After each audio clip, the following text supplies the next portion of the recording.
Okay, so I have a request from a client to make a video on burping strategies, and this is way long overdue.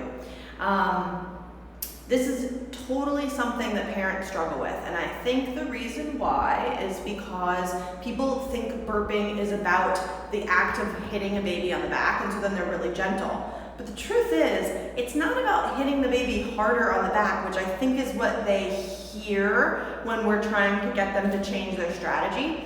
But there's a couple tips that I think that if you know these things or can make sense out of them, suddenly you're like, oh, I totally get it. Like you have a few light bulb moments. So my favorite way to burp a baby, say I'm finishing nursing, right, is I usually just take baby off and sit baby on my leg, let baby's weight of their body lean forward into my hand. So I'm kind of holding their jaw line, and their chin kind of flops forward into my hand a bit.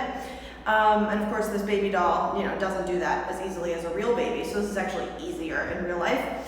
But you lean the baby forward, and what's really happening is it's not the action of my hitting the back that is creating the burp. It's more that this part of my hand is kind of in the baby's like upper GI system here, or rather just like where their whole GI system is, because they're tiny, right? So it's the pressure of my front hand that's doing most of the work. So it's very strategic where my hand is. It's not just about holding their head. I'm pushing my hand in and up a little bit as I hold their head, and then I'm just kind of tapping them on the back in a way that creates that pressure from the front.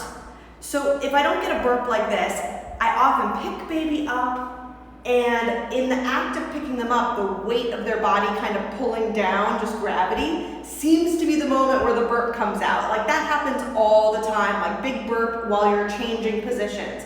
But if it doesn't come out then I put baby up over my shoulder, and once again, it's not this that's the most important part. It's that their stomach is over my shoulder. So I almost do a bit more of a rocking thing, and this is almost more soothing.